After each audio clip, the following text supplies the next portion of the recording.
It's not what you know, it's what you can prove. You know how to cut to the core of me, Baxter. You're so wise. You're like a miniature Buddha, covered in hair.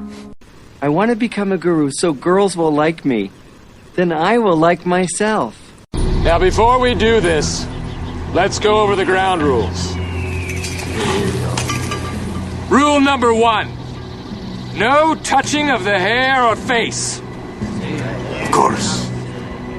And that's it! Now let's do this! Are you not entertained?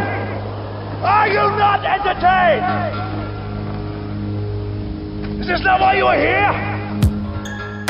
What's up, everybody, and welcome to episode 144 of the Golf Guru Show. I am your host, Jason Sutton, and I am the Guru.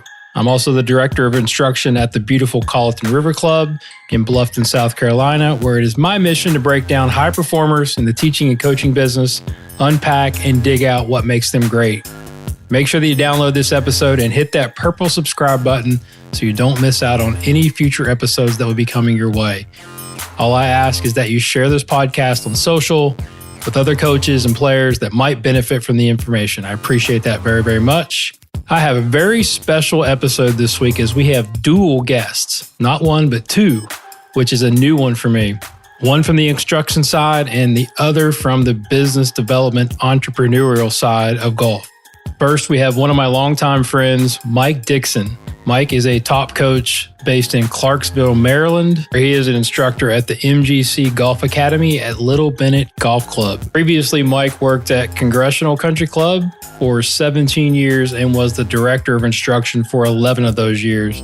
He was the 2016 Met Section Teacher of the Year and recognized by Golf Digest as one of the best young instructors in America for 2016, 2017, and 2018 and 19. He's also been recognized by his peers and Golf Digest as one of the best instructors in the state of Maryland since 2015. And now you can add training aid inventor to his resume as he has developed a swing aid called the Lagmaster Pro, which we discuss in depth in this conversation. Please give him a follow on IG at Lagmaster Sports to check out the training aid, and also at Mike Dickson Golf for his personal IG page. Mike is one of the brightest coaches that I've ever been around, as we've known each other for several years in the business, and continues to do great work in growing the game and educating other coaches. He's a fantastic teacher. My second guest is Jason Bilotti. You heard me mention him on my last episode, as Jason is the founder of a new golf coaching platform called Estruzi. So what exactly is Estruzi? Estruzi is the premier golf coach management platform and is going to change the way you manage your golf instruction business. So it's going to help organize your entire teaching business. It streamlines and systematizes your business operations to develop consistent, elite golf lessons and instructions. It also allows you to convert more players to confirmed sessions, establish long-term trust, and deliver elite customer service. So go to your app store and download the app and follow Jason on IG at Estruzi_. This was just a really fun conversation. We had a lot of laughs and a great mix of golf instruction, the business side of golf, and then how it can help you organizing your coaching business with some really fun personal questions that I surprised the guys right from the get-go. So I think you're going to enjoy that, which resulted in some really interesting reveals of some hobbies and some daily habits from both of them. So buckle up, get out your notepads, and enjoy this wide-ranging conversation with Mike Dickson and Jason Bilotti.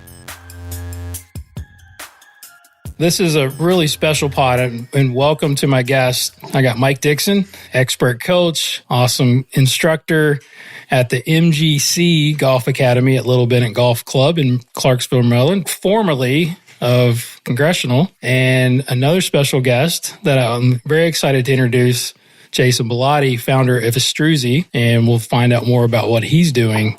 So we've got a really cool mix tonight with a expert golf instructor and an entrepreneur, founder of something that's going to help all those golf coaches out there, and a business person. So we'll get kind of both sides. Welcome to the show, guys. Hey, man. Thanks for being here. Looking forward to this. We don't really know what's going to happen, but I'm sure it'll be interesting. I've got him a little nervous because I told him I'm going to flip the script a little bit because we're going to start with... Are we interviewing you? No, you are not interviewing me.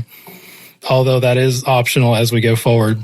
But we're going to flip it to starting with, in a different place than I normally start, some random questions. So some quick fire, quick hitters first, and then we'll kind of ease into both of your backstories and then talk some golf and talk some cool stuff. Sound good? Yeah. You guys ready? Love it. All right. First question. What does success mean to you? We'll start with Jason first. Success means to me that I continue to deliver on what I believe is the vision I've created and the plan I've got, and that I learn along the way and I add value. Like, that's ultimately the journey. And I specifically don't mention any timelines because what people always ask me, like, well, how's it going? Like my answer is we're right where we should be. Staying in the present. We're executing against, staying in the present. Yeah. Like, the timelines, they just create undue stress. They can lead to irrational decisions to meet a timeline that like I or someone else puts on a scenario that like you're taking a guess ultimately. I like it. Mike, what does success mean to you? So I'm listening to him say that, and I'm like, yeah, we're both in the same boat of like trying to get stuff up and running and launching a company. Again, I think the biggest thing is success never happens without failure, right? So like learning and getting better every day as you go. I think that's like in golf, we have to do that, right? We talk about that all the time to our players. Like there's some great images out there, like what people think it's going to look like. And then the path that actually is like all crooked, windy roads going through the swamp and having to climb the mountains. And it's like, what do you mean? I just can't just show up and go? And no, I think everybody, that's a great question. Everybody's level of success, I think, expectation for success is different. I had a beginner golfer hit the ball in the air today, right? That was success. So, but no, I think as a coach, I want people to just get better, right? Again, a little bit better each day, each time I see them. As a father, just trying to do whatever I feel like is right so my kids can have a life hopefully as good, if not better than mine. And that's what it's all about right now. There you go. Family. All right. Second question. If you had to give a TED Talk about something other than your profession, what would it be? Same order? Or Mike, you want to go? Look, Mike, you okay, can take order. it. Either way. Mine, I love space. I would give a TED Talk on space. Okay. Space is space is fun. Like, it's just such an unknown. It's like, I also think it just gives me personally a lot of perspective. Like when you look at pictures of space, or you look at pictures of someone in space and pictures of Earth, we all are so minuscule in the grand scheme of things, but it feels like our lives are massive and like our problems are so big. No idea what I would tell anyone they don't know about space, because I'm definitely not an expert on space, but it would be on space. That's cool. Good answer. Mike? Oh my God. Dude. Come on, man. What are your other hobbies? What are your interests? I'll show you my other hobby. Got G.I. Joe out the yin yang. Okay. Action figures? Yeah, 1984. That wouldn't be what I would do a golf, like a TED Talk on. I don't know how you could talk about G.I. Joe. But you learned one weird thing about Mike Dickson there. That's the point of this pod, man. You've already delivered. That is perfect. Yeah, right? That's amazing. I love That's such a great icebreaker. Like if you went to summer camp as an adult and like the first question is, what's the icebreaker? That's a phenomenal one. So good. like talk to me about, like, what do you like to do? Well, I got a 7-foot G.I. Joe aircraft carrier on my pool table. Well, it's like Hunger with Legos, right? I mean, hey, I got Legos too. They're still in the bags with the directions. My kid wants to open them. I'm like, no. You're not opening them until like you respect Legos. I love it. It's not happening. Love it. I don't know, man. Like, I love teaching, and I love teaching teachers. But again, if it wasn't on golf, oh my God. I like to kayak, okay, but I don't have time to do it, unfortunately. Yeah, God, I don't know, man. That's crazy. All right, moving on. Why couldn't it be about G.I. Joe? Why can't it be? I think it's a great answer. I'd be like, why do you collect action figures in G.I. Joe? Like, that's cool. What's crazy is I got into it in the pandemic. I've had them. My mom saved them from my childhood, so they're all mine from when I was little. Oh, these are OGs. Like, these are some of the original. Oh, my God. Oh, yeah, original. Yeah, the original aircraft carrier, all this stuff. And I started going on and just like, I'm like, oh, my God, these things are like worth a ton of money. So I started breaking them out and putting it together, and my kids are like, oh, can we play with them? I'm like, no. Yeah, you cannot hard no. play with kids' toys. So like I have like my kids get ultra rares because of Pokemon. And they're like, okay, yeah, that's an ultra rare, so we can't touch that one. I'm like, yeah, no, exactly, you can't touch that one. There it They is. get it, yeah. There it is. All right, moving on here. What is a book or books you've gifted the most and why? Mike, you want to go first? Coffee machine. I knew that was coming. Like honestly, like there's 5 that I usually try to give to that I've given to multiple assistants: Hogan's Power Golf, Practical Golf, John Jacobs, the Coffee Machine. Gosh, there was another one. It's like classic. It's like all the old pictures that they found from the Hogan's 5 Fundamentals, and it's like all the different instructors talking about different drills and stuff in there. I can't remember that. But usually there's like 4 or 5 that I try to do. Like, and usually there's like a Sam Snead in there. Love it. But yeah. Nothing non-golf related? Non-golf. I always tell people to read Talent Code. There you go. Yep. Daniel Coyle. It's a good one. Yeah, like I love that one. I reference that guy all the time. Yeah. Deep practice. Yeah. Cool. And just like how people obtain to become that level of whatever they're doing. Jay? Mine is called the Strengths Finder Assessment. And the reason is, so in my day job, I was fortunate, like when you come in our business, our company, you come in as someone fresh out of school, you get mentored with a more seasoned person who's responsible for your development. Personally and obviously career wise. So like I've had the fortunate like life learning opportunities of like being coached and mentored, but also having to like get the opportunity to return that favor and develop kids right out of young professionals right out of college. And it's very obvious right out of school, no matter what you studied, you still have absolutely no idea who you are, what you want to do, like what you're good at, where your like deficiencies lie as a person, as your like innate skill sets. And my mom actually got me started on Strengths Finder when I was in college myself. And for me, it personally gave me a lot of clarity on like who I am and what I'm innately good at. And that has helped me better understand like how do I learn and grow. And then also, how do I help others learn and grow? Because my philosophy has always been like, you will never make a deficiency a strength. Like those will never meet. They may meet parity, but a weakness will never grow into a strength. There's just too much of a delta there because there's just nature that takes over, in my opinion. So I've given that to a lot of my coworkers that I've helped mentor over the years. And then the one that I really like, if I was to answer the TED Talk question again, I might also say like I'd give a talk on the psychology of sales and the intersection of like the human psyche when it comes to making purchasing decisions. I have found to be very interesting and a really good book that absolutely everyone in the world, no matter what you do, should read, or you could audiobook it, is a book by Robert Cialdini called Persuasion, which breaks down all the things that happen around us in our daily lives that businesses do before you think you're in a sales environment or making a sales decision. It's very eye-opening. It makes you think about the world very differently. Love it. Really good. All right. What is an unusual habit or absurd thing that you love? I think Mike's already answered it. Yeah, really. Is there something other than G.I. Joes? That'd be really hard to top. Right? I will tell you, it is the ultimate Christmas that year. But no. So say that again. An unusual habit or an absurd thing that you love. I've got one. It's more of a habit. I don't like that I do this, but I like my spaces that I'm in to be neat and tidy. That ends up meaning that I clean the dishes 95 to 98% of the time. Wow. Your fiance going to love that. Yeah. My wife does not get that.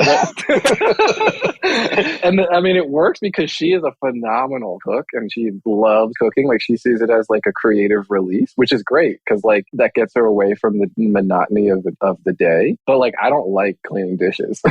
It's a very arduous, annoying task. So I'm going to obviously pawn it off on my yet to be born children. Of course. Because they're going to grow up like you. So that's all right. That's not a bad trait. Mike, anything else you can think of, or are you going to go with the the action figures? So I would say the one thing that I actually really enjoy doing, and I got into when we bought the house, we've been in this house for 5 years, is I really got into like home renovation. So like all in all, I think I've done like 27 different projects on our current house, from redoing both of our bathrooms, right? Master bathroom, which was a lot of fun, a lot of stress. But that, again, like to me, that's like my kind of like my release, because I'm not thinking about anything else. I'm not thinking about golf. I'm not thinking about work. I'm not thinking about anything. I'm just kind of focused on the task at hand. And I find like it's very difficult. Like someone's like, "Oh, do you have fun when you play golf?" And I'm like, "No, because I can't turn it off." Like I'm watching every swing. I'm analyzing every shot you take. I'm analyzing what club you pick. Like I can't turn it off. And there I can kind of turn it off, like that. And snowboarding, I love snowboarding too. There you go. But that's a weird thing. No, that's all right. You can come over and do my dishes anytime you want, Jay. Anytime. My wife will love you as a house guest so much. That's fair. That's fair. And I'll call you when I need contract help. So that lines up. All right. You're doing a great job already. Hey, this came in like 4 different pieces. It's not very difficult. You give me too much credit. Yeah, that is it's too bad we're not doing video. That is a really awesome looking backdrop. It'll make it visually somewhere eventually. Absolutely. So, we'll share it with the world. All right. So we mentioned failures, right? Failures are important to our success. So can you share a failure or a roadblock that sets you up for later success? Yeah. Mine's an interesting one. So I talked about mentors that I've had in my day job that have been very, very like monumental in my growth as a person and a professional. They always said in very organic and genuine ways, like you will eventually struggle. Like you will eventually hit a dark spot of your career. Like, and it will be prolonged. It'll be longer than you think. Like sales is not always roses and hitting contests and achieving all your goals every single year. It's a very cyclical career. Early on, I worked really hard. It was almost like it was in the back of my head. I was working hard. I was working as hard as I could to avoid what people told me was going to be an eventuality. And I was trying to delay it as long as I possibly could. But COVID hit and like my business wasn't where it needed to be. And I struggled mightily. And in a sales role during COVID, if you didn't have customers that were ready to talk about like new things and use budget effectively, you basically got told no 50 or 60 different ways every day.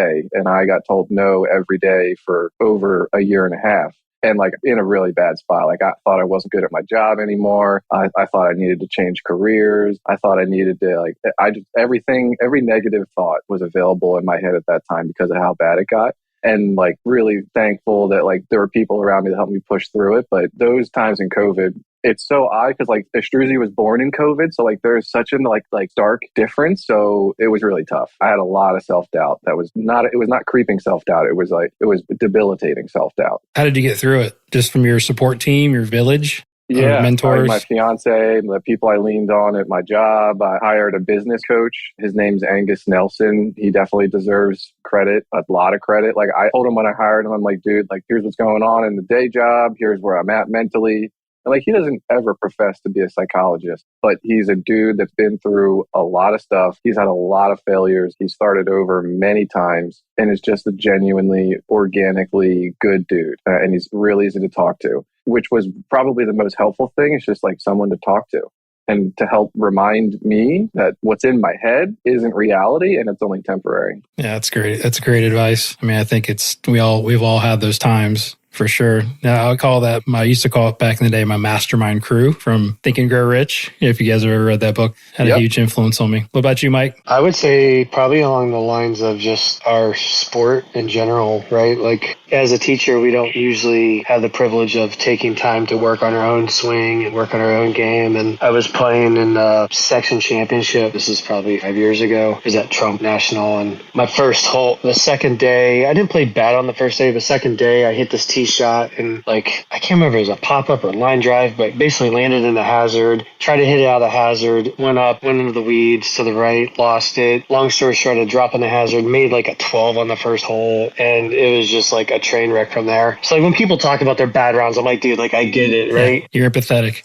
Yeah, like actually this was like day one because I ended up shooting 98 and I'm walking up the last hole and I'm crying, right? I got my sunglasses on, I'm just tears coming down and just like, dude, like you have two options right now. You can either WD and just quit, or post it, be a man, and come back tomorrow and try to do better.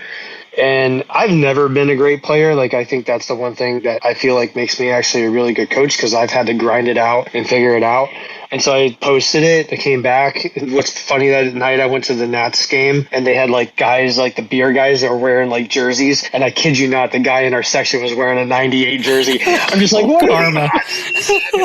Following you around. That's an omen right there. Right. So again, like I'm a big believer in there's people up there, right, watching over us. And so came back the next day, played better. But again, like I've been on this like path, because I always feel like I hit it great and practice, but I'd always crumble under pressure. And I think I figured out some things actually in my golf swing that causes that. And again, so like for me, if I didn't go through and like fail, I wouldn't have actually wanted to like figure out, like, again, like I can't see myself on video when playing this tournament. So trying to go off and like learn, and played over the weekend. Played some really, really good golf. And again, just like my 6th and 7th round playing golf. So was even par on Saturday. So I was pretty happy about that, and feel like it was playing with some important people. So Nice. yeah, again, I think that's everybody, right? Again, we go back to show me somebody who hasn't failed. I'll show you someone who hasn't tried. There you go. So you got to go through the failures. And it's the hard part how old are your kids? Mine are 24 and 22 now. Yeah. So like, again, like, so mine's 9 and 6 and 2. And I know they're going to fail, right? It's like the last thing we want them to do, but We could have a whole podcast about it. Yeah. Especially when you got a kid that plays and you coach and all that stuff. So just like, hey, me telling you that it's not going to work you're not going to listen to me. But when you mess up and you end up, oh, hey, I took my bugs out in the snow and they died. Well, yeah, I could have told you that was going to happen. Yeah. Well, you're the hard way, bro. that's right. You got to let them.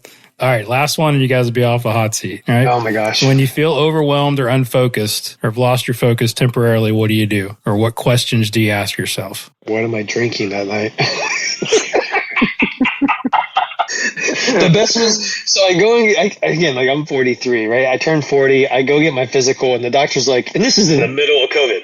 Doctor's like, so looks like you said that you drink kind of a little bit. Do you feel like you have a problem? I'm like, yeah, I got a problem. It's COVID. Doesn't everybody drink? Oh, yeah. We had happy hour every night at COVID. Literally, you're here working. I'm at home homeschooling my first grader. I'm going to pop in my head around 12 o'clock. Exactly. Oh, my God. Oh, God, that's great. All right, so meditation's out the door, I guess, for you. Meditation's there. What about you, Jay? Get us wet. That's always been my thing. Or go for a walk. Someone really smart once told me, like, if I ever have like a mental block or like frustration sets in and I just like I get stuck, leave electronic, walk outside in one direction 30 minutes or 15 minutes, and then walk back in the same direction, same path in 15 minutes. Crystal clear. I may have to go actually and say, if I'm really upset, I'm going to go clean the dishes. Now I know you're lying. No, honestly, like if I play, go tile some floor. Yeah, there you go. I go play bad golf and I come home and my wife would be like, come home and she's like, you played bad today, right? I guess, huh? And I'm like, yeah, how do you know? She's like, well, the house is clean. Oh, you're being truthful. That's 100%. Like I just start clean, like, because I can't, number one, I can't watch TV. Like there's nothing that interests me right now on TV. It's Disney Channel. Yeah. Different stage of life. Yeah, man. Like the first show I watched in forever was that Ted Lasso, and I'm like, dude, this is funny. I'm like, this is great. I'm like, there's some coaching aspect to it too. I'm like, deep stuff. Love it. Dumbest ending ever. I'm like, dude, this is how we're gonna end this. It's fantastic. Yeah, the ending was pretty rough. Yeah, I know. All right, let's get into both of your stories. So the first question is like, how did you guys meet? And then I want to hear from both of you as far as like how you came up and get your backstory. But like, talk about how you guys developed your relationship. I think I slid into Mike's DMs on Instagram. Oh, that's sexy. I love it.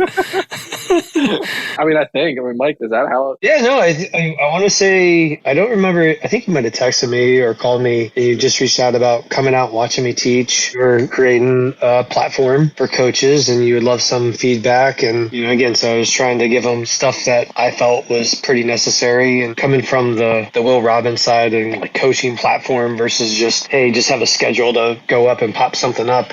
And he's been able to take a lot of the ideas and run with them, and it's going to be, again, like one of the best, I think, platforms out there. So definitely be on the lookout. But yeah, no, he came out, watched me teach, watched some people hack it up, and that was how we met. Okay. Yeah, and Mike deserves a lot of credit because, like, before my ask of that, like, we didn't have a relationship apart. Like, that was kind of new. So, like, he was very open to it, which was obviously phenomenal, and I was very appreciative of it. And, like, I don't hide what I'm about to say next. I'm very open about this. Like, I'm not a golf coach. So, like, I knew I needed to go talk to and learn and, like, be a silent participant of golf coaches around me at the time and just see what you all do. Like, the very, very minute details of what you do and how you run a session and all that stuff. So, like, that was why I wanted to go watch him. And I was taking notes on my phone the whole time. And your players did a really good job. Like, me being there didn't seem to bother them. They were still really locked in with you. And I got a lot out of just watching you and seeing you do your thing for, it was probably over an hour at that point. That's cool. Yeah. And how we met, me and Jason met a few weeks ago at my teaching seminar for the Low Country, right? Kind of hit it off and started to talk about some ideas and getting interested in your product. So I'm going to have you go first, Jay. So tell us a little bit about your story, how you got involved in golf, and then obviously your story in business sense and what you're doing right now. Yeah.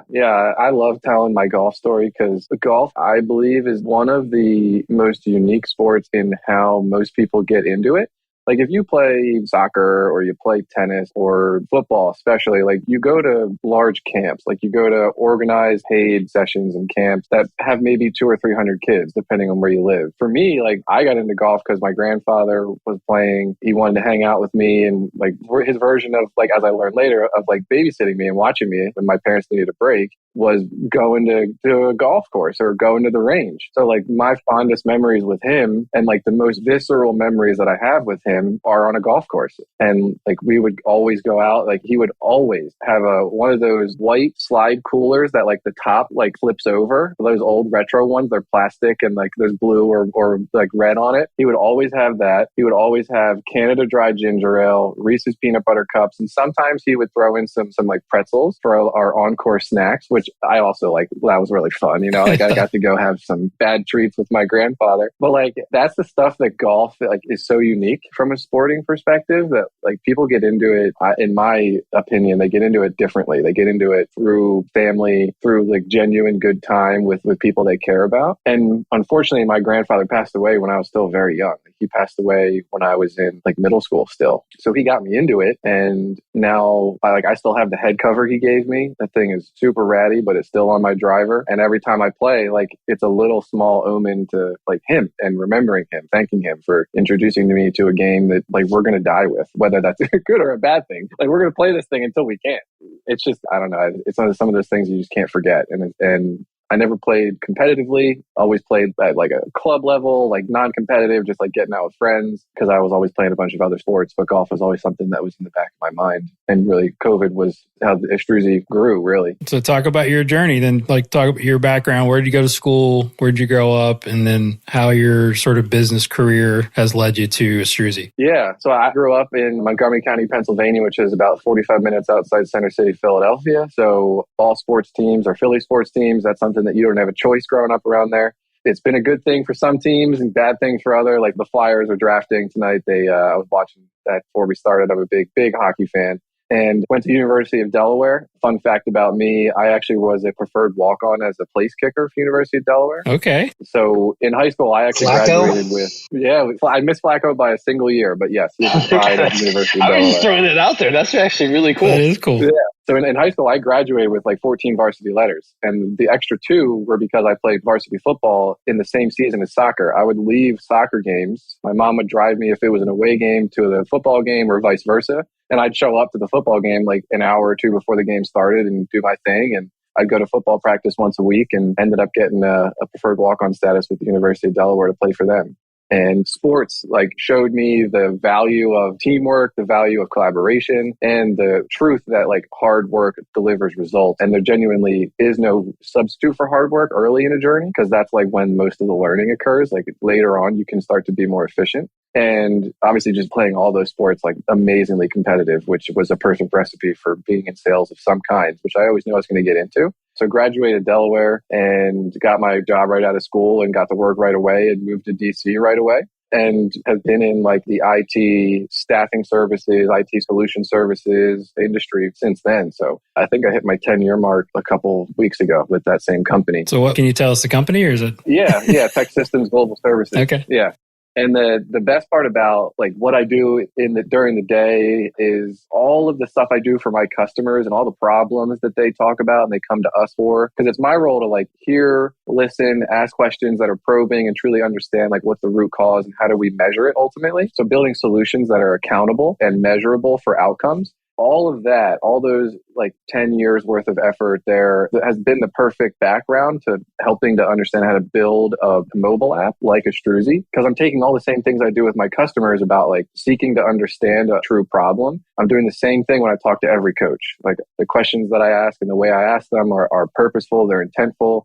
And the way that we take the feedback is all about how I take all their feedback, I kind of decipher it, figure out how does that end up becoming something we deliver in the platform, like, and then communicating that to my developers. Like all of these skills I've spent 10 years building, that in those 10 years, I had no idea like how they would be beneficial or valuable outside of just my job. It ended up becoming a perfect and like ironically solid fit for the journey that is Astruzy. And so Astruzy started in COVID. So I got lessons with Stephen Bostosh, which Mike knows the Bostosh family really well. They're a bit of a staple up in the upstate kind of Maryland area. Got lessons with him over COVID and got a package of 6. And we achieved what we wanted to. Like I wanted to lower my score by 10 strokes. Did that in one season. So that's impressive. All of that was great. And we worked at it too. Like, I mean, it was COVID, right? Like there was no way to get out of the house besides play golf. So I was doing as much golf as possibly could. It was the perfect time. So that was very fortunate. And that's when I had the realization that like the player-coach partnership relationship, some of it is subtly different, but a lot of it hasn't changed since I was a junior golfer. A lot of it is still like no communication between sessions. It's some via email, maybe a text message, very broken and disparate. And to me, and like what I always joke, it's like we could buy stocks in Japan. We could pay our mortgage online. You can sell your car via your phone. Like we can do all these amazingly complex. You can buy a house on your phone, like all these amazingly complex systems and workflows on your phone, but golf lessons?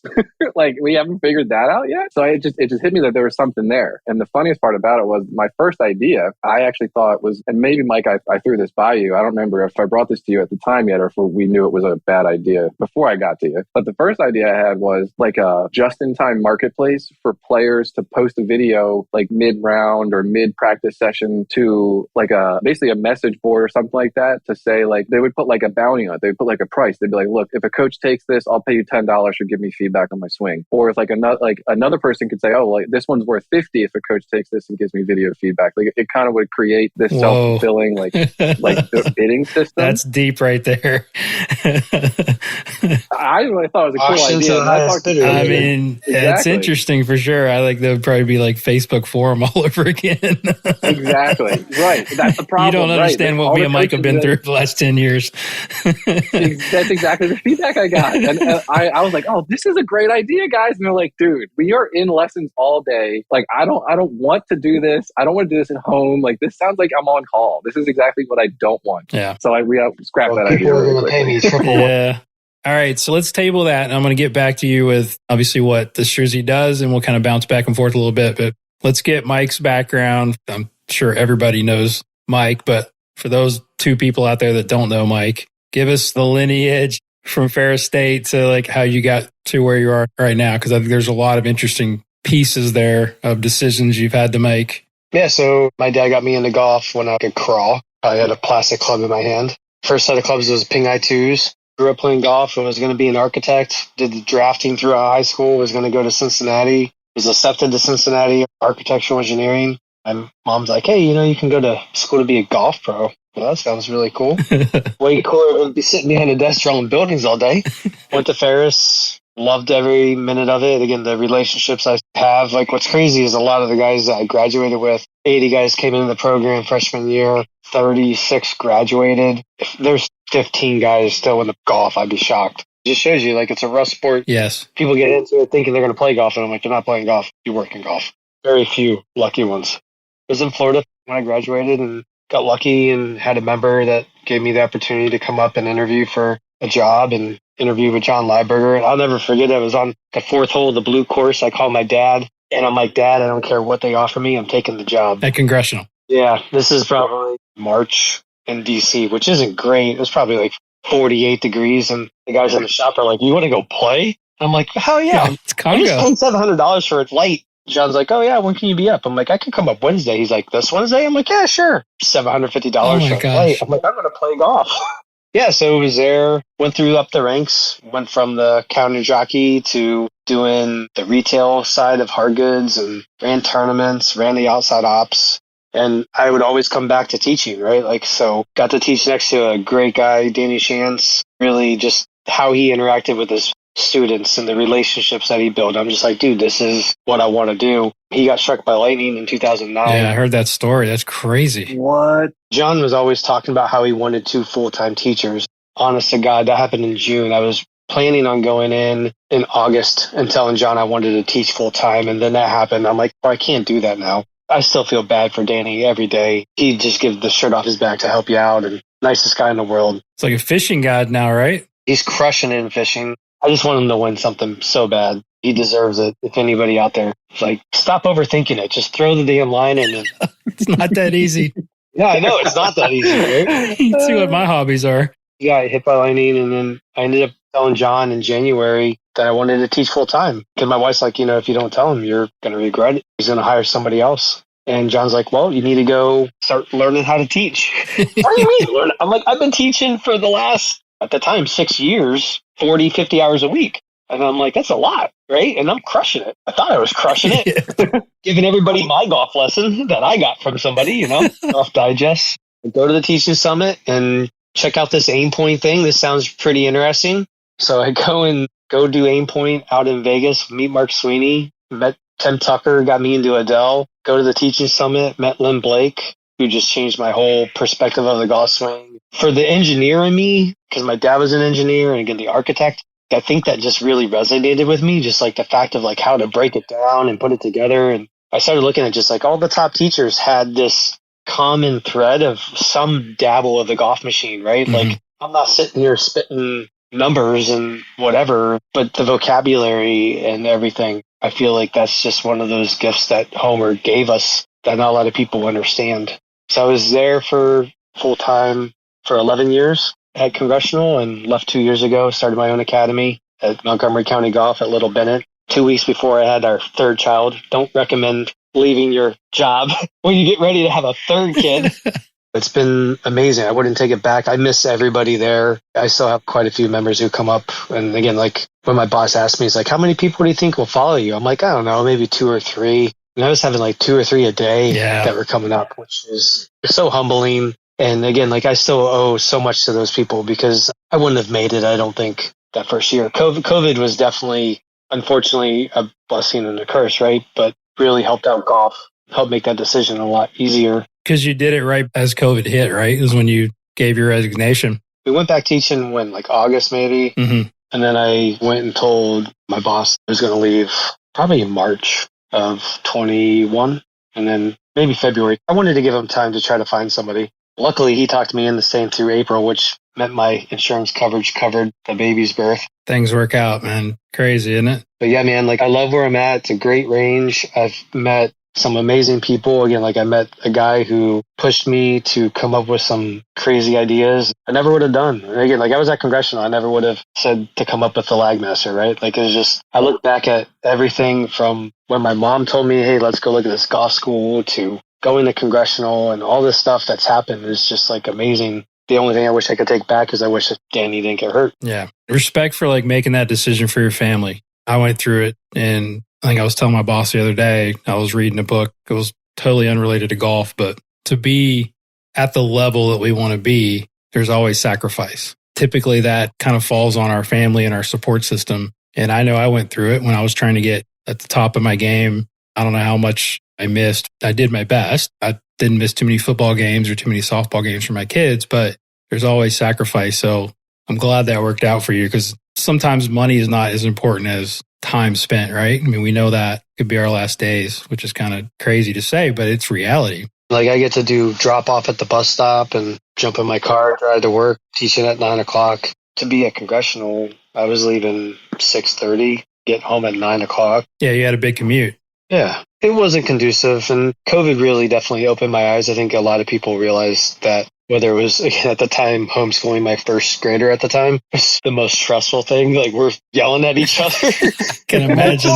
I couldn't. God, I wish I was teaching. And now I'm like, oh, yeah, I wish I was home more. I'm like, how did this work? Yeah, that's great. Let's dive into both of your products. Let's start with Mike with the Lag Master, because I think I do want to get some instructional info on the show as well, because I think it's fascinating. And it goes right along with the golfing machine, right? It's like some of the stuff you learn with golfing machine, some of the things that we learn as young coaches, because I was a golfing machine guy for a little bit from afar. Met Lynn Blake and talked to a lot of guys. Chuck Evans, big mentor of mine, one of the original guys, right? So talk a little bit about how the whole process started and describe it in just nuts and bolts from start to finish. I think you just have been out for how long now on production? A little over a month. Yeah, so it hasn't been too long. Yeah, so this is a good opportunity to plug that. I'm interested in the behind the curtain, how it all started. The big thing that I would tell any teacher who has an idea, don't sell yourself short. If you think it's going to help people, definitely go with it. It's not cheap. I can tell you that right now. You got to definitely have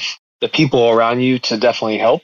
I'm lucky. My family, both my dad and my brother, stepped up to try to help get things going. But I didn't have the idea like in my head. I was just trying to do something with a couple of different players. And I'm like, I think if I could do this, it would kind of make sense. Again, like just seeing the angles and like what good players are doing. And like I heard Mike Romatowski with Mach 3, he's talking about how like a good player from the start of their transition, the first move that they're making is their rib cage is like tilting. And I'm like, okay, that means your right shoulder's working down.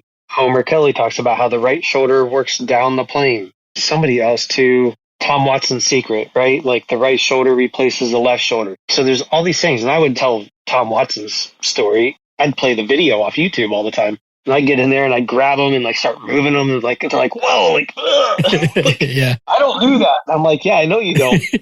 We know that if we start influencing the movement and the pattern by grabbing them, whether it's one person, two, three, whatever's out there right now, shots fired. But you go through and it's like, they're not learning. I think I'm a huge training aid guy. I have a huge container full of stuff. And a lot of it's Mach 3 because I love what Mike's doing. Yeah. He's been on the pod twice. Big fan. He's so good. Nicest guy in the world, too. Yep. But going through and I'm seeing all these angles and I think I can try to do something. So I kind of put a couple things together. The first one actually connected to the arm and I gave it to this guy's name is Bill. He actually still takes lessons with me. Shocking. Thanks, Bill. He actually came out like in the spring. I'm like, hey, man, I haven't seen you in a while. He's like, here, check this out. He's like, wow, that looks way different. I'm like, yeah, I know. He goes through and hits his first shot and you just hear it. It's like, I'm like, whoa, that worked. He's like, turns and looks at me. He's like, something was different there, wasn't it? And I'm like, yeah, something was definitely different. So I think that's the thing right now that I try to get people to understand is it's not just the training aid. It's the concept that the training aid is trying to provide because I feel like there's so much, again, YouTube and Instagram, there's so much information out there that people consume. And a lot of it's not right. Like straight up, like it's just not correct. And there's things that you can't do. Again, like if you got a bad grip, you can't do anything, right? So there's some things behind the whole entire piece and connecting it to the club. But the stuff that I'm watching, like I had it on a kid 10 years old today. He had a weak grip and came out just swinging the arms. Right foot was flat on the ground in his finish. I'm like, hey, can we try this? And I put it on there. He probably swung it 10 or 15 times. Like 2 swings, he's finishing up off his back foot. Sequence totally changed. And I'm like, I can't even tell you what to do, how you just did that. Mm-hmm. So he owns it. That's the coolest part, right? Like every level, somebody that bought one, I want to say he was in Oregon, and he like messaged me. He's like, so I want to know, how does this fix everything that you say it fixes? And I'm like, well, if you pivot correctly and you sequence correctly, most of the time, all the other stuff goes away. And that's just what it is. Like I told somebody before, I'm like, Sequence Master just didn't sound cool. But I'm like, again, lag is a byproduct of doing the proper movement pattern. Yeah. How would you describe lag kind of for the listeners and for teachers? I mean, because it's been a common terminology that is bled into the mainstream of golf now. Even for the average golfer, I get people, I just need more lag. I'm like, do you even know what lag is? How would you describe it to a student? For me, there's lag in a putt. There's lag in a chip. when most people think of lag is they're thinking of this angle between the left arm and the golf club if you're a right-handed golfer.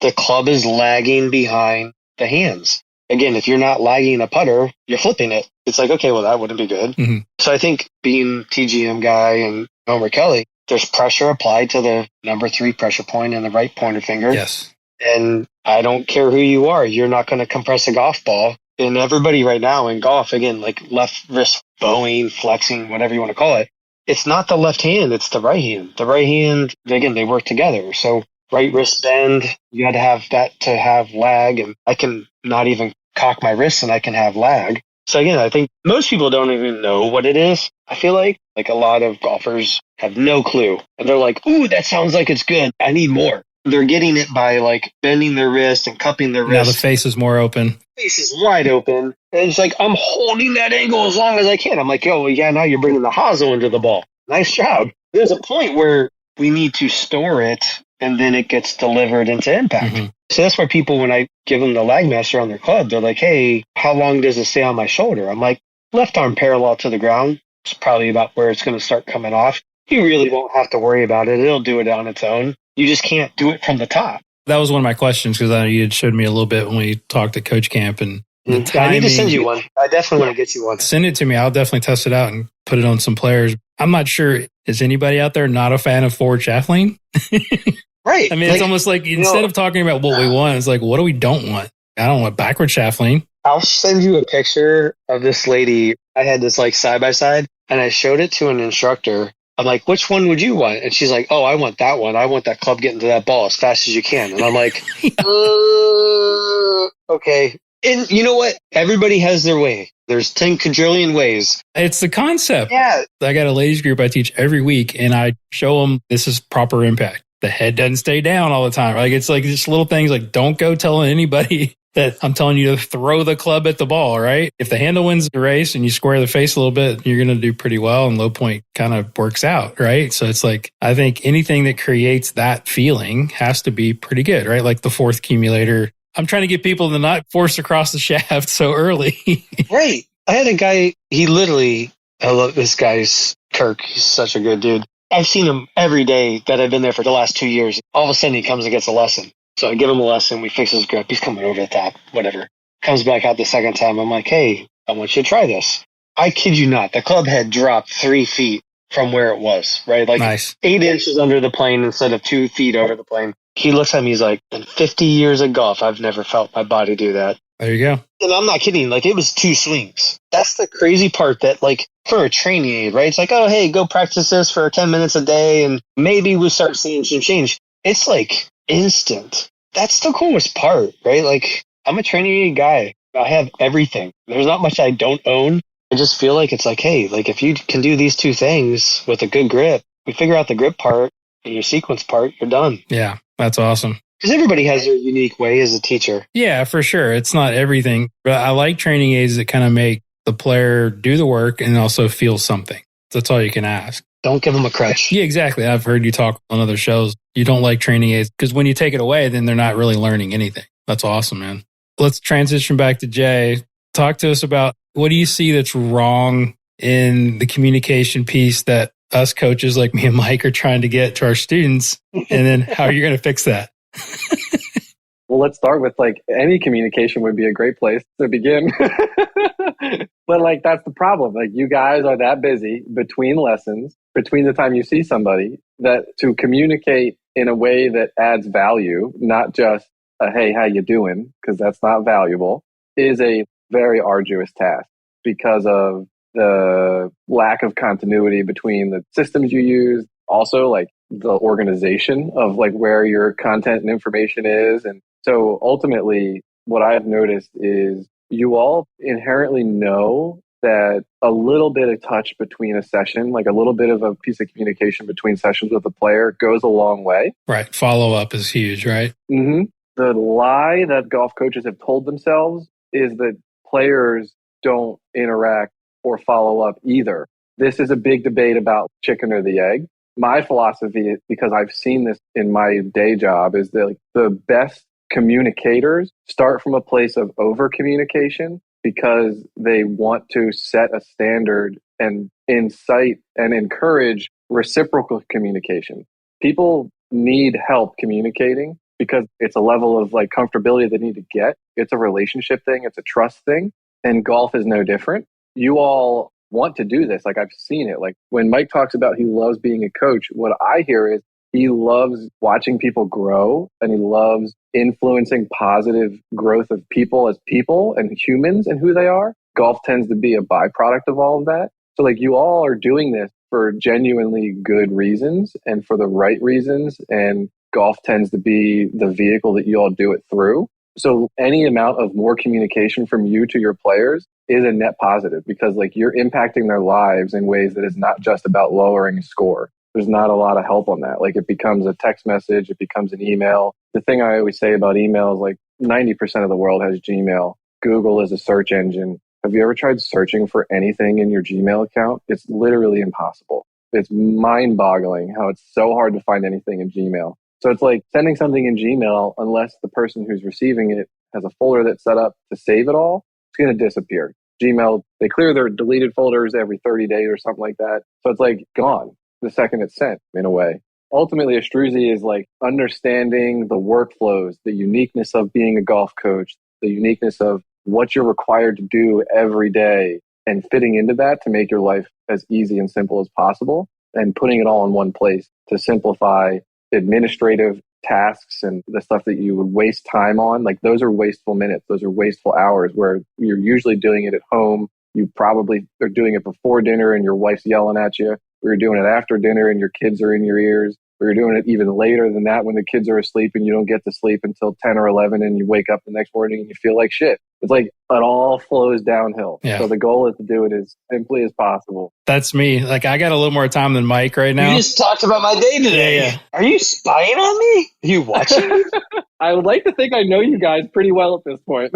There's no doubt. So talk about the details of what the app does and what it kind of offers to the listeners, because this is a coach's podcast. So this is a great opportunity for you to get the word out. I think the best place to start with is there are a lot of tools out there, but there is not a single tool that specifically addresses the unique responsibilities it takes to run a golf coaching business. And what I mean by that is the niche of Astruzi, like our perfect coach, is an independent contractor who has their own LLC, has an iPhone, has a Gmail account, teaches 15 plus hours a day and charges 70 or more bucks an hour. That is a super, super specific market, but we've built the platform today to immediately support that person. And the reason we're unique is because we are managing and we're owning and we're administering the responsibilities of being a business owner, because that's what you all are. You all are business owners. You're building brands, you're building services, you're building value and delivering value every day.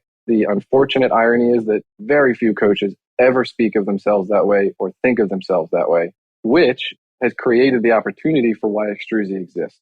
So we're filling the gap that you all consciously are aware of or are subconsciously completely ignoring to help you run and deliver your business. Everything from first point of contact with a player, booking, scheduling, payment processing, long-term communication management in the platform, video analysis, and many other things that are in our roadmap that I'm super excited about that we're going to be able to build this year and in the next 12 months.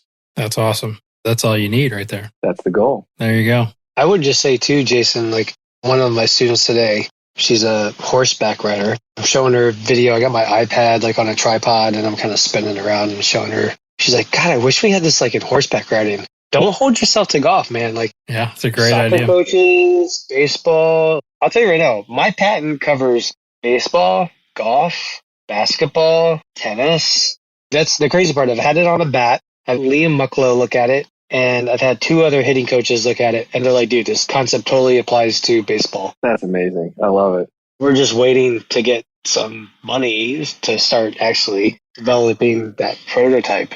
I figured since golf's my niche and I know people in golf and I can send it to Jason Sutton to check it out and say, hey, give this a try. I'll give you an honest review. Yeah. I know I will. And on that note, too, like, again, like I want to help the people, too, that help me, right? I know golf pros, we don't make a ton of money. So help your students put a little money in your pocket at the same time. So, again, like if you're interested in becoming an ambassador, email me, message me. We'll get you linked up. Perfect. I love something else you said there. So you brought up a really good point. Yes, I totally agree with you. There are other niches in sport that could benefit from a Struzy. I learned in this process, like really early on in the journey, somewhere on Twitter, I saw from like a Silicon Valley entrepreneur that said, when starting out, you need to think of the smallest possible niche, like a niche that is so small. When you go to tell your parents at Thanksgiving over the holiday season, they're going to be like, what the hell are you talking about? Like you're almost embarrassed to talk about how small.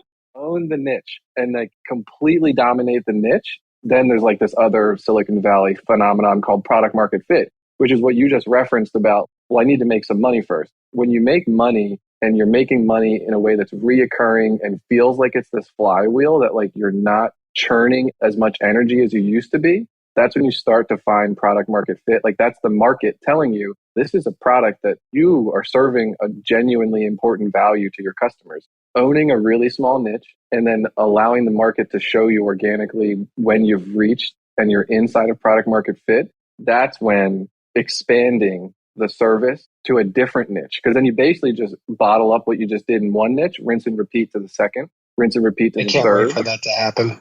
Yeah, me too. It's gonna be so much fun. Kind of like the Golf Guru show. Oh my God. A teacher to teacher podcast with a self-development feel could be a big thing, maybe someday.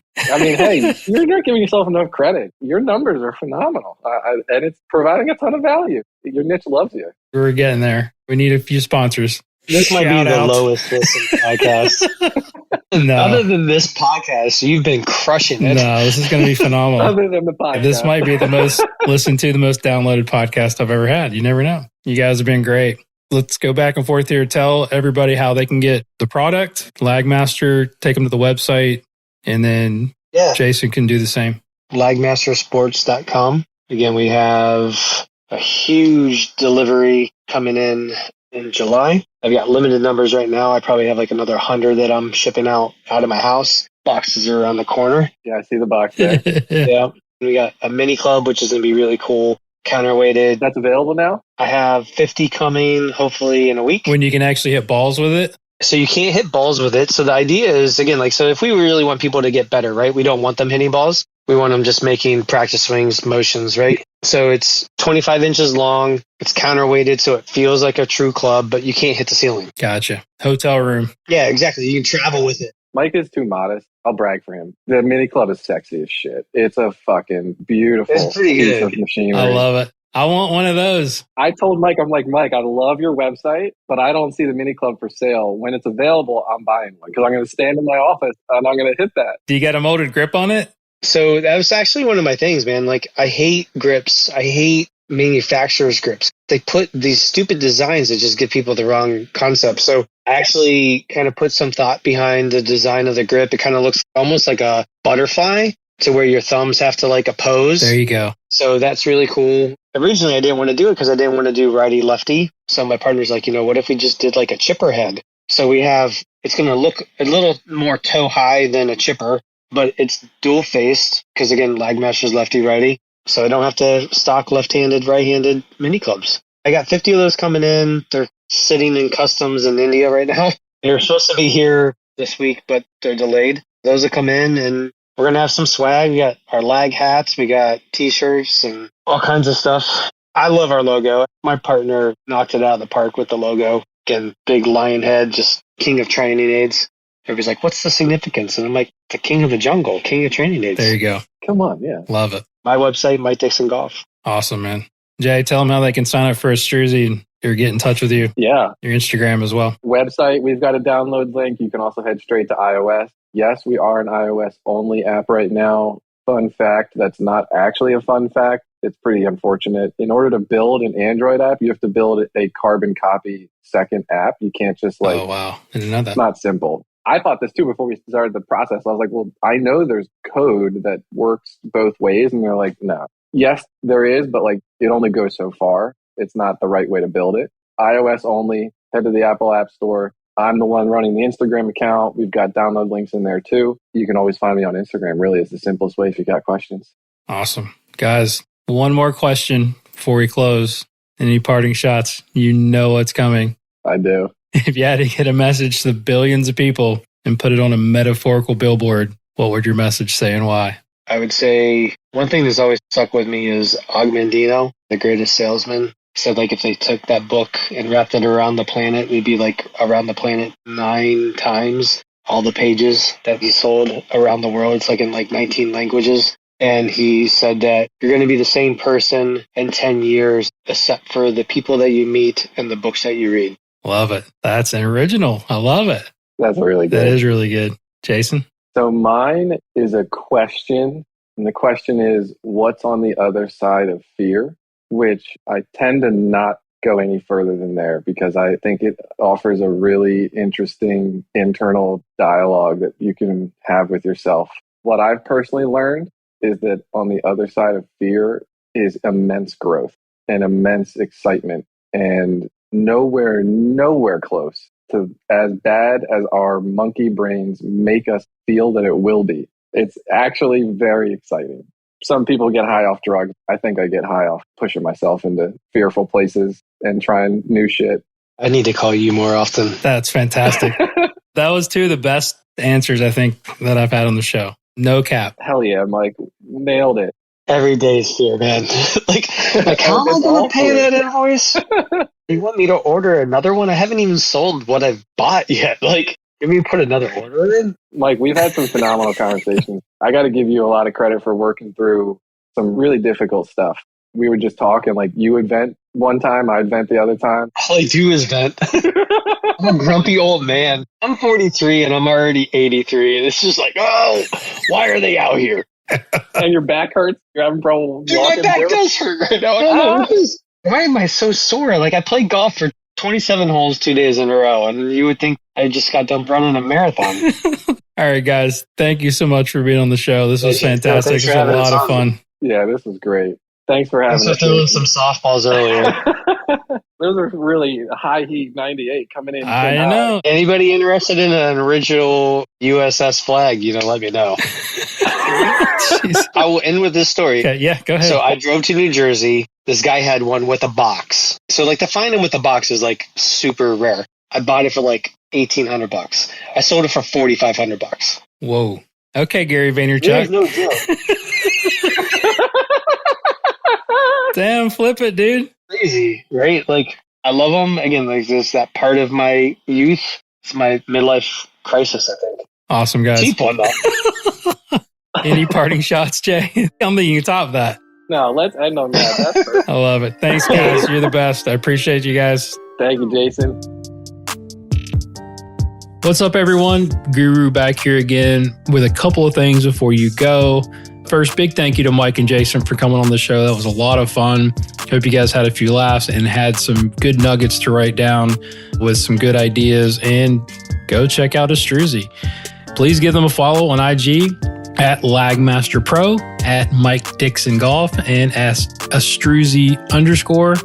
And please give me a follow at Golf Guru TV. I don't have enough followers out there. I don't know what you guys are doing. Thank you for listening, but show me some love. Also, check out my website at golfgurutv.net. And if you have a question or comment for the show, you can send through email, golfgurushow@gmail.com, or just hit me up on the DM like most of you do, and I will try to get back to you as soon as I can. Thank you to the music by Kevin MacLeod and Zach Mullett. And also a big shout out to my man Joel North for his incredible production on this episode and future episodes of the Golf Guru Show. As I leave you always, have a great 4th, but also study, practice, teach, and then pass it on. Talk to you next time. Thank you so much for listening.